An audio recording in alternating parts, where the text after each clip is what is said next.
सोमनाथ मंदिर में छुपा ऐसा रहस्य जिसे जानकर आपकी आत्मा कांप जाएगी। हर हर महादेव मित्रों, 1025 की वह भयानक रात जब गुजरात के वेरावल में अरेबियन सी के किनारे खड़ा सोमनाथ मंदिर खतरे में था। मोहम्मद गजनी की सेना ने मंदिर पर तेजी से हमला किया, खजाना लूटा और शिवलिंग को तोड़ने की कोशिश की। अलबरूनी की किताब तारीख है हिंद के मुताबिक उस समय मंदिर में हजारों भक्त थे और मोहम्मद गजनी ने सभी भक्तों को बेरहमी से मार डाला। वह रात इतनी भयावह थी कि पत्थर भी चीख उठे। लेकिन यह सिर्फ एक शुरुआत थी। सोमनाथ बार बार टूटा, लेकिन हर बार फिर से खड़ा हुआ, जैसे कोई दिव्य शक्ति इसकी रक्षा करती हो। क्या यह सिर्फ एक मंदिर है या इसमें कोई ऐसी ताकत छुपी है जो समय और तूफान दोनों को हरा देती है? क्यों सोमनाथ को भारत की आत्मा कहा जाता है? और कैसे यह हजारों साल पुराना शिवलिंग आज भी अपनी चमक बरकरार रखता है? सोमनाथ मंदिर, जो भगवान शिव के 12 ज्योतिर्लिंगों में पहला माना जाता है, सिर्फ एक तीर्थ स्थल नहीं बल्कि रहस्यों का एक बड़ा खजाना है। कहते हैं यहाँ का शिवलिंग कभी हवा में तैरता था। क्या यह पुराने भारत की इंजीनियरिंग का अद्भुत नमूना था या कोई दिव्य शक्ति का राज? और वह स्यमंतक मणि जो महाभारत के मुताबिक भगवान कृष्ण से जुड़ी थी, क्या वह आज भी मंदिर के गर्भगृह में कहीं छुपी है? 2020 में जब IIT गांधीनगर के पुरातत्व विशेषज्ञों ने मंदिर के नीचे खुदाई की तो एक 3 मंजिला इमारत का पता चला। एक ऐसा ढांचा जो शायद हजारों साल पुराना है। यह किसका रहस्य है? क्या यह रावण के समय का है या कोई और पुराना सीक्रेट? और वह बाण स्तंभ जो 6ठी सदी के शिलालेख के साथ कहता है कि यहाँ से अंटार्कटिका तक कोई जमीन नहीं आती। यह बात आज आधुनिक विज्ञान भी मानता है। लेकिन उस समय के लोगों को यह ज्ञान कैसे मिला जब ना सैटेलाइट थे ना ही नक्शे? सोमनाथ की कहानी सिर्फ हमलों और तूफान की नहीं बल्कि पौराणिक कथाओं से भी जुड़ी है। स्कंद पुराण कहता है कि यह मंदिर चंद्रदेव ने बनाया जब उन्होंने दक्ष के श्राप से मुक्ति पाने के लिए यहाँ शिव जी की तपस्या की। यह वह स्थल है जहां त्रिवेणी संगम, कपिला, हिरण और सरस्वती नदियों का मिलन होता है। कहते हैं सतयुग में चंद्रदेव ने इसे सोने से बनाया, त्रेता युग में रावण ने चांदी से और द्वापर युग में भगवान कृष्ण ने चंदन की लकड़ी से। लेकिन क्या यह सिर्फ कथाएं हैं या इनमें कोई सच्चाई छुपी है? और अगर यह सच है तो वह सोने चांदी के मंदिर कहाँ गए? और दोस्तों, सोमनाथ के आसपास बहती गोमती नदी का एक अजीब रहस्य है। हर रोज सुबह इसका पानी बढ़ता है और रात को घट जाता है। वैज्ञानिक इसे समझ नहीं पाए, लेकिन स्थानीय लोग कहते हैं यह शिव की माया है और वह अरब सागर, जो हजारों साल से मंदिर के पास बहता है, उसने कभी इसे नुकसान नहीं पहुंचाया। कई तूफान आए, समुद्र के उफनते पानी ने दुनिया के कई हिस्सों को तबाह किया, लेकिन सोमनाथ अपनी जगह पर अडिग रहा। क्या यह सिर्फ संयोग है या प्रकृति खुद इस मंदिर की रक्षा करती है? यह मंदिर सिर्फ एक धार्मिक स्थल नहीं बल्कि भारत के उस सनातन जीवन का प्रतीक है जो हर संकट के बाद फिर से उभरता है। कहते हैं इस मंदिर पर 17 बार हमले हुए, लेकिन हर बार यह और भी शानदार रूप में उभरा। क्या इसकी नींव में कोई ऐसा मंत्र छुपा है जो इसे अमर बनाता है? आज भी हर साल लाखों भक्त यहाँ अपनी मनोकामना लेकर आते हैं और कहते हैं कि सोमनाथ के दर्शन से हर पाप धुल जाता है। तो मित्रों, क्या आप तैयार हैं इस रहस्यमय यात्रा के लिए? यह कहानी सिर्फ एक मंदिर की नहीं बल्कि उस आस्था की है जो हजारों साल से चलती आ रही है। इस सफर में हम खोलेंगे सोमनाथ के वह राज जो आपके होश उड़ा देंगे। क्या यह मंदिर सच में चंद्रदेव ने बनाया? क्या स्यमंतक मणि आज भी यहाँ है? बाण स्तंभ का यह ज्ञान कैसे मिला और वह 3 मंजिला इमारत का राज क्या है? तो अंत तक हमारे साथ जुड़े रहें और कमेंट में हर हर महादेव जरूर लिखें। अगर आपको यह कथा पसंद आ रही है तो वीडियो को लाइक करें और ऐसे ही भक्ति और रहस्यमय कथाएं देखने के लिए चैनल को सब्सक्राइब करना बिल्कुल न भूलें। चलिए शुरू करते हैं सोमनाथ मंदिर के इस अद्भुत और रहस्य से भरे सफर को। मित्रों, सोमनाथ मंदिर की कहानी शुरू होती है एक ऐसी दुनिया से जहां देवता और असुर एक साथ रहते थे। यह है सत्ययुग की बात, जब स्वर्ग में चंद्रदेव यानी चंद्रमा अपने रूप और तेज के लिए जाने जाते थे। स्कंद पुराण और ऋग्वेद के मुताबिक चंद्रदेव की कहानी एक ऐसी कथा है जो सोमनाथ मंदिर के जन्म से जुड़ी है। तो चलिए इस पौराणिक सफर पर चलते हैं और जानते हैं कि कैसे यह मंदिर बना, भारत का पहला ज्योतिर्लिंग। चंद्रदेव एक सुंदर और तेजोमयी देवता थे जिन्होंने राजा दक्ष की 27 कन्याओं से विवाह किया था।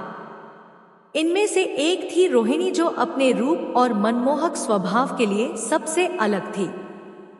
चंद्रदेव का दिल रोहिणी पर ऐसे लगा कि वह अपना ज्यादातर समय उसी के साथ बिताने लगे। बाकी 26 कन्याओं को यह बात बिल्कुल पसंद नहीं आई। उन्होंने अपनी दुख की बात अपने पिता दक्ष के सामने रखी।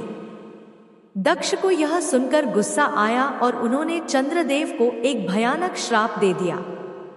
कहते हैं कि दक्ष का श्राप इतना प्रचंड था कि चंद्र का तेज और रूप धीरे धीरे खत्म होने लगा। उनका शरीर कमजोर होने लगा और उनका सुंदर चेहरा मुरझा गया। क्या यह श्राप चंद्रदेव को हमेशा के लिए खत्म कर देता, या कोई ऐसी शक्ति थी जो उन्हें बचा सकती थी? बिल्कुल बेबस और दुख में डूबे चंद्रदेव ने देवताओं के देवता ब्रह्मा जी से मदद मांगी। ब्रह्मा जी ने उन्हें एक रास्ता दिखाया। जाओ, धरती पर प्रभास पाटन के उस पवित्र स्थल पर जाओ जहां त्रिवेणी संगम है। वहां भगवान शिव की तपस्या करो। त्रिवेणी संगम यानी कपिला, हिरण और सरस्वती नदियों का वह पवित्र मिलन जो गुजरात के सौराष्ट्र में सोमनाथ के पास आज भी बहता है। कहते हैं यह संगम न सिर्फ धार्मिक रूप से पवित्र है बल्कि इसका भौगोलिक महत्व भी है, क्योंकि यह 3 नदियों का पानी यहाँ एक साथ मिलता है और यह स्थान आस्था का केंद्र बना। लेकिन सवाल यह है, क्या चंद्रदेव की तपस्या सच में शिव जी को खुश कर पाई? चंद्रदेव ने प्रभासपाटन में एक शिवलिंग स्थापित किया और दिन रात कठिन तपस्या शुरू की। उनकी भक्ति इतनी गहरी थी कि खुद भगवान शिव उनके सामने प्रकट हुए। शिव जी ने चंद्रदेव से कहा, तुम्हारी भक्ति ने मुझे प्रसन्न किया है। मैं तुम्हें दक्ष के श्राप से मुक्ति दूंगा। लेकिन दक्ष का श्राप इतना मजबूत था कि पूरी तरह खत्म नहीं हो सकता था। तो शिवजी ने एक वरदान दिया, तुम्हारा तेज हर महीने 15 दिन तक घटता रहेगा, लेकिन अगले 15 दिन में फिर से पूर्ण हो जाएगा। इसी वजह से आज भी हम चंद्रमा को शुक्ल पक्ष में बढ़ते और कृष्ण पक्ष में घटते देखते हैं। लेकिन यह कथा यही नहीं रुकती। चंद्रदेव ने शिव जी से एक और वरदान मांगा, प्रभु आप इस शिवलिंग में हमेशा के लिए विराजमान रहिए। शिव जी ने यह वरदान भी स्वीकार किया और तब से यह शिवलिंग सोमनाथ के नाम से जाना गया। सोम के नाथ यानी चंद्र के भगवान। लेकिन दोस्तों, सोमनाथ की पौराणिक कथा इससे भी गहरी है। स्कंद पुराण के मुताबिक यह मंदिर सिर्फ एक बार नहीं बल्कि हर युग में अलग अलग रूप में बना। सत्ययुग में चंद्रदेव ने इसे सोने से बनाया। कहते हैं वह मंदिर इतना चमकता था कि उसका तेज स्वर्ग तक जाता था। फिर त्रेता युग में रावण, जो शिव का बड़ा भक्त था, ने इसे चांदी से बनवाया और द्वापर युग में भगवान कृष्ण ने अपने हाथों से इसे चंदन की लकड़ी से सजाया। लेकिन यह सोने चांदी के मंदिर कहाँ गए? क्या यह सिर्फ कथाएं हैं या इनमें कोई सच्चाई छुपी है? और अगर यह सच है तो क्या वह पुराने ढांचे आज भी कहीं मंदिर के नीचे छुपाए हैं? और एक बड़ा सवाल, त्रिवेणी संगम का यह स्थान क्यों इतना खास है?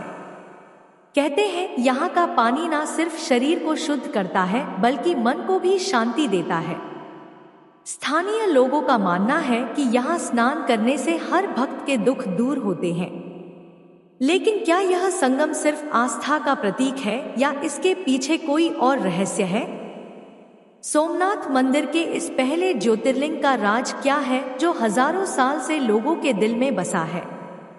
तो दोस्तों, यह थी सोमनाथ की पौराणिक कथा।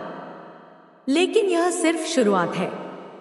इस कथा के बाद हम जानेंगे कि कैसे यह मंदिर बार बार टूटा लेकिन हर बार फिर से खड़ा हुआ। क्या वह स्यमंतक मणि जो कृष्ण से जुड़ी थी आज भी यहाँ छुपी है? और क्या यह मंदिर सिर्फ आस्था का स्थल है या इसमें कोई पुरानी तकनीक का राज छुपा है? कमेंट में हर हर महादेव जरूर लिखिए और बने रहिए हमारे साथ इस अद्भुत यात्रा में। चलिए आगे बढ़ते हैं सोमनाथ के इतिहास और रहस्यों की तरफ। कहते हैं यह मंदिर सिर्फ पत्थर का ढांचा नहीं बल्कि भारत की सनातन शक्ति का प्रतीक है। लेकिन सवाल यह है, कैसे यह मंदिर इतने बड़े बड़े हमलों के बावजूद जिंदा रहा? क्या इसकी नींव में कोई ऐसा राज्य छुपा है जो इसे अमर बनाता है? चलिए शुरू करते हैं सोमनाथ के इतिहास के इस अद्भुत सफर को, जहां हर कदम पर है विनाश और पुनर्जन्म की कहानी।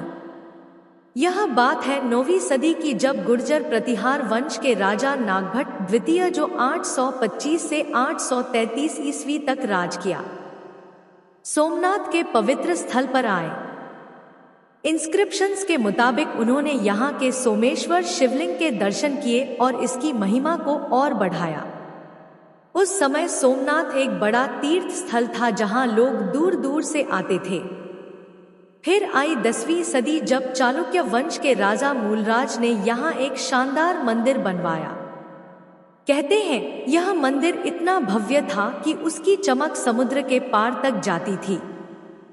लेकिन क्या यह मंदिर सच में मूलराज ने बनवाया या यह सिर्फ एक कथा है? और अगर यह सच है तो क्या उस मंदिर का कोई हिस्सा आज भी यहाँ छुपा है?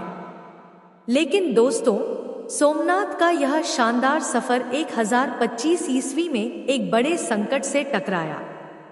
अफगान शासक मोहम्मद गजनी ने अपनी सेना के साथ वीरावल पर हमला किया। अलबिरुनी जो उसके साथ था और उसने तारीख है हिंद लिखी, कहता है कि सोमनाथ का खजाना इतना बड़ा था कि उसकी चमक दुनिया भर में मशहूर थी। गजनी ने मंदिर का खजाना लूटा और शिवलिंग को भी नुकसान पहुंचाने की कोशिश की। हजारों भक्तों ने अपनी जान गंवाई, लेकिन मंदिर की रूह को कोई नहीं मिटा सका। क्या यह मंदिर सिर्फ अपने खजाने के लिए निशाना बना या इसके पीछे कोई और बड़ा राज था? फिर आया 1299 ईस्वी का वह समय, जब दिल्ली सल्तनत के अलाउद्दीन खिलजी के सिपाही उलुग खान के लीडरशिप में सोमनाथ पर दोबारा हमला किया। इस बार भी मंदिर का खजाना लूटा गया और उसकी भव्यता को नुकसान पहुंचा। लेकिन एक नायक उभरा, जालौर का वीरमदेव, जिन्होंने खिलजी की सेना के खिलाफ लड़ाई लड़ी और कुछ खजाने को वापस लेने की कोशिश की। कहते हैं वीरमदेव की हिम्मत ने मंदिर की रूह को जिंदा रखा। लेकिन क्या वह खजाना कभी पूरा वापस आया? सोमनाथ का यह विनाश यही नहीं रुका। 10,395 ईस्वी में जफर खान ने, जो गुजरात का गवर्नर था, मंदिर पर फिर से हमला किया। फिर 1451 ईस्वी में महमूद बेगड़ा ने इसे निशाना बनाया और सबसे बड़ा संकट आया 17वीं सदी में, जब मुगल शासक औरंगजेब ने 1665 और 1206 में मंदिर को पूरा वीरान कर दिया। कहते हैं उस समय मंदिर के पत्थर भी टूट चुके थे और भक्त दूर दूर तक बिखर गए। लेकिन सवाल यह है, इतने बड़े हमलों के बावजूद सोमनाथ का नाम क्यों जिंदा रहा? क्या यह मंदिर सिर्फ एक स्थल था या इसमें कोई ऐसी शक्ति थी जो हर बार इसे जिंदा करती थी? लेकिन दोस्तों, सोमनाथ की कहानी सिर्फ विनाश की नहीं बल्कि पुनर्जन्म की भी है। 12वीं सदी में 10,143 से 10,162 ईस्वी तक चालुक्य राजा कुमारपाल ने एक मजबूत पत्थर का मंदिर बनवाया जो सोमनाथ की रूह को फिर से जगा गया।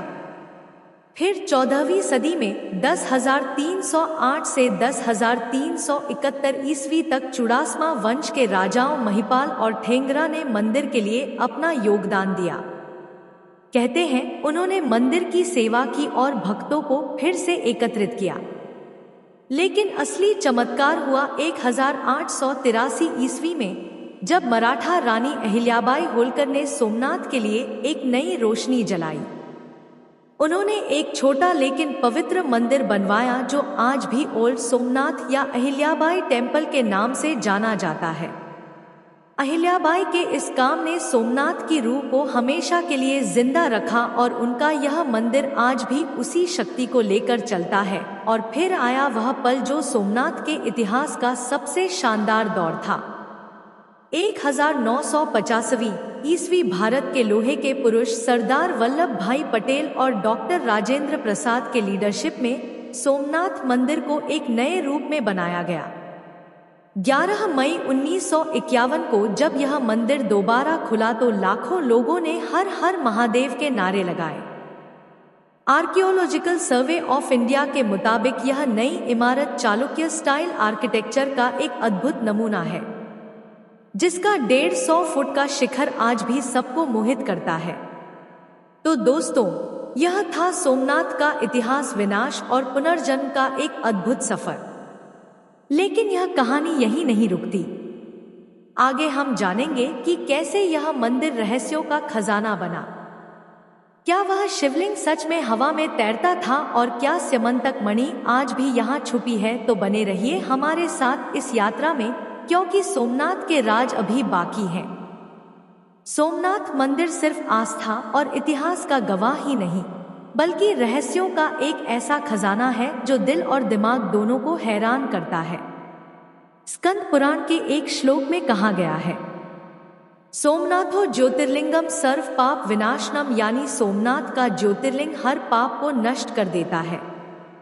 लेकिन इस मंदिर के गर्भगृह में छुपा है एक ऐसा राज जो हजारों साल से उलझा हुआ है। क्या यह मंदिर सिर्फ पत्थर का ढांचा है या इसमें कोई ऐसी शक्ति छुपी है जो साइंस भी समझ नहीं पाई? क्या यहाँ का शिवलिंग सच में हवा में तैरता था? और क्या वो स्यमंतक मणि जो दुनिया का सबसे बड़ा खजाना कही जाती थी आज भी यहाँ कहीं छुपी है?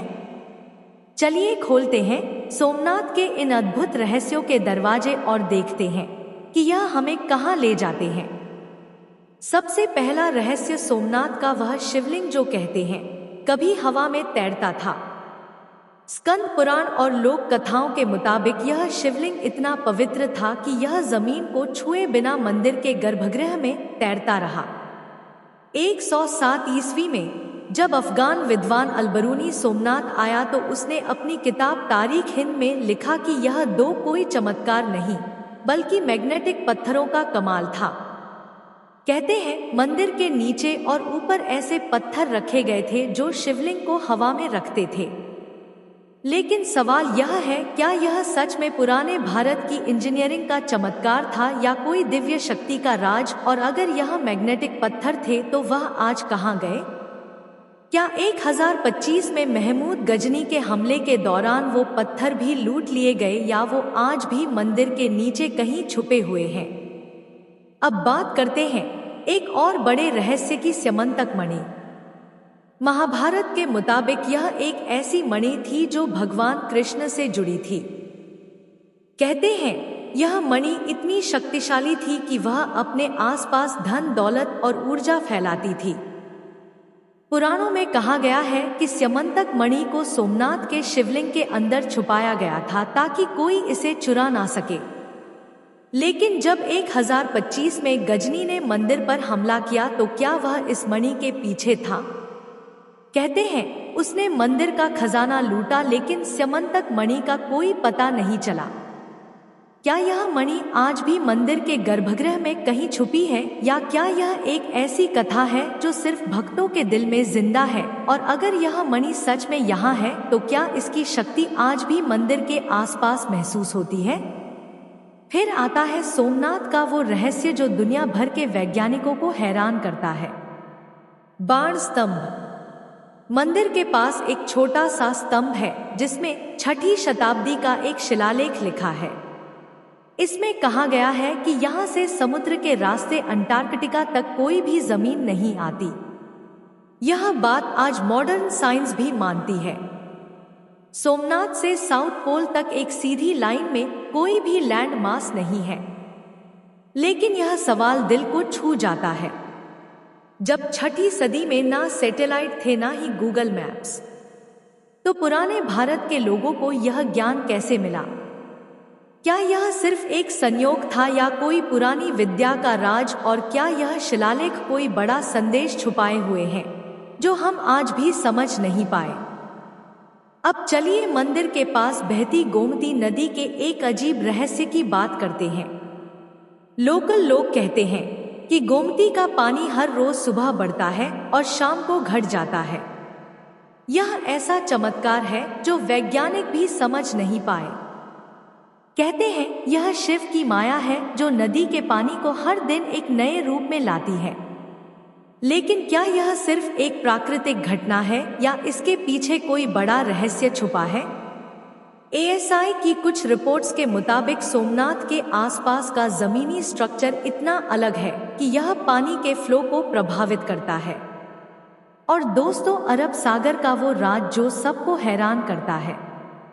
हजारों साल से यह समुद्र सोमनाथ के पास बहता है, लेकिन कभी इसने मंदिर को नुकसान नहीं पहुंचाया। कई तूफान आए, समुद्र के उफनते पानी ने दुनिया के कई हिस्सों को तबाह किया, लेकिन सोमनाथ अपनी जगह पर अडिग रहा। कहते हैं यह शिव की रक्षा का चमत्कार है। लोकल लोग एक कथा सुनाते हैं, जब भी कोई बड़ा तूफान आता है समुद्र का पानी मंदिर के पास आकर शांत हो जाता है। क्या यह सिर्फ संयोग है या प्रकृति खुद इस मंदिर की हिफाजत करती है? और अगर यह सच है तो क्या मंदिर के नीचे कोई ऐसी शक्ति है जो समुद्र को भी रोक लेती है?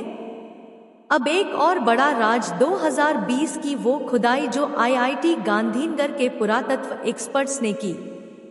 उन्होंने ग्राउंड पेनिट्रेटिंग रडार का इस्तेमाल करके मंदिर के नीचे एक 3 मंजिला इमारत का पता लगाया। एएसआई की रिपोर्ट्स के मुताबिक यह ढांचा शायद हजारों साल पुराना है, लेकिन इसका असली समय या मकसद आज भी एक राज है। क्या यह वो पुराना मंदिर है जो सतयुग में चंद्रदेव ने बनवाया था, या क्या यह कोई सीक्रेट टेम्पल का हिस्सा है जो आक्रमणकारियों से छुपाया गया था? और अगर यह इतना पुराना है तो क्या इसमें स्यमंतक मणि या कोई और खजाना छुपा है? यह सवाल आज भी वैज्ञानिकों के लिए एक पहेली बना हुआ है। और एक बात, स्कंद पुराण के मुताबिक सोमनाथ मंदिर का नाम हर युग में बदला। सतयुग में इसे सोमनाथ कहा गया, त्रेता युग में प्राणनाथ, द्वापर युग में भैरवनाथ और कलयुग में फिर से सोमनाथ। लेकिन पुराण कहते हैं कि भविष्य में यह प्राणनाथ के नाम से जाना जाएगा। क्या यह नाम बदलने की कथा सिर्फ एक पौराणिक बात है या इसके पीछे कोई बड़ा संदेश छुपा है? और क्या यह मंदिर भविष्य के लिए कोई बड़ा राज रखता है? तो दोस्तों, यह थे सोमनाथ के वह रहस्य जो दिल और दिमाग दोनों को छू जाते हैं। लेकिन यह कहानी यहीं नहीं रुकती। आगे हम जानेंगे कि सोमनाथ आज भी क्यों एक बड़ा तीर्थ स्थल है। क्या यह मंदिर सिर्फ आस्था का केंद्र है या इसके रहस्य आज भी हमें कुछ नया सिखाते हैं?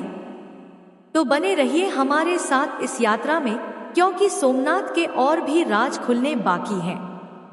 दोस्तों, सोमनाथ मंदिर की कहानी पौराणिक कथाओं से शुरू हुई, इतिहास के तूफानों से गुजरी और रहस्यों के दरवाजे खोले। लेकिन आज यह मंदिर सिर्फ एक पुरानी कथा या राज नहीं, बल्कि भारत की आस्था और संस्कृति का एक जिंदा केंद्र है। एक श्लोक कहता है, सोमनाथ दर्शनम पुण्यम सर्वकामना सिद्धिदम, यानी सोमनाथ के दर्शन से हर मनोकामना पूरी होती है। आज हर साल लाखों भक्त यहाँ आते हैं, अपने दुख दर्द छोड़कर शांति और शक्ति ले जाते हैं। लेकिन सवाल यह है, क्या सोमनाथ आज भी उतना ही खास है जैसा हजारों साल पहले था? क्या इस मंदिर में ऐसी शक्ति है जो आज के मॉडर्न जमाने में भी लोगों के दिल को जोड़ती है? चलिए देखते हैं कैसे सोमनाथ आज भी भारत का दिल है। आज सोमनाथ मंदिर दुनिया के सबसे बड़े तीर्थ स्थलों में से एक है। टेम्पल एडमिनिस्ट्रेशन के मुताबिक हर साल 20 से 30 लाख भक्त यहाँ दर्शन के लिए आते हैं। होली, शिवरात्रि और श्रावण महीने में यहाँ इतनी भीड़ होती है कि वीरावल का हर रास्ता हर हर महादेव के नारों से गूंज उठता है। यह भक्त सिर्फ भारत से नहीं बल्कि विदेशों से भी आते हैं, अमेरिका, ऑस्ट्रेलिया और यूरोप तक। कहते हैं यहाँ का शिवलिंग आज भी वही शक्ति रखता है जो चंद्रदेव के समय में था। लेकिन क्या यह सिर्फ आस्था है या इस मंदिर के पत्थर और हवा में कुछ खास बात छुपी है? और क्यों लोग आज भी यहाँ अपनी जिंदगी के सबसे बड़े सपने लेकर आते हैं? सोमनाथ की शानदार इमारत आज के जमाने में भी सबको मोहित करती है। आर्कियोलॉजिकल सर्वे ऑफ इंडिया के रिकॉर्ड्स के मुताबिक यह मंदिर चालुक्य स्टाइल आर्किटेक्चर का एक अद्भुत नमूना है।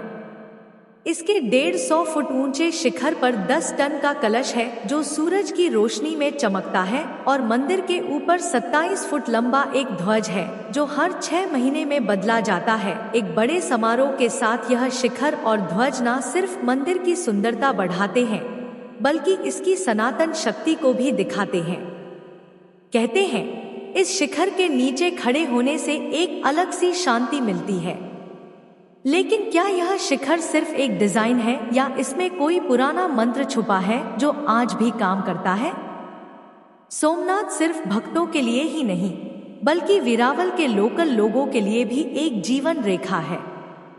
गुजरात टूरिज्म डिपार्टमेंट के डाटा के मुताबिक सोमनाथ मंदिर की वजह से हर साल वीरावल में करोड़ों का टूरिज्म बिजनेस होता है। यहाँ के होटल, दुकानें और ट्रांसपोर्ट सब इस मंदिर के कारण चलते हैं। लोकल लोग कहते हैं कि सोमनाथ उनका घर चलाता है, उनकी रोजी रोटी देता है। लेकिन इसके साथ एक और बात है, मंदिर के आसपास का बाजार न सिर्फ व्यापार का केंद्र है बल्कि संस्कृति का भी प्रतीक है। यहाँ के छोटे दुकानों में मिलने वाले शिवलिंग, रुद्राक्ष और प्रसाद लोगों के दिल में आस्था जगाते हैं। लेकिन सवाल यह है, क्या यह मंदिर सिर्फ इकोनॉमी के लिए है या यह वेरावल के लोगों की रूह में बसा है? सोमनाथ की कहानी में एक और गहरा राज छुपा है जो चंद्रदेव से शुरू हुई थी। वह कथा दक्ष और उनकी पुत्री सती से जुड़ी है। सती का शिव जी से प्रेम, उनका बलिदान और फिर शिवजी का वैराग्य। यह कथा सोमनाथ के ज्योतिर्लिंग से एक गहरा संबंध रखती है क्योंकि शिवजी की शक्ति यहाँ हर पल महसूस होती है। आपको हमारी वीडियो पसंद आई हो तो हमारे चैनल को लाइक और सब्सक्राइब करें। कमेंट बॉक्स में जय श्री कृष्ण अवश्य।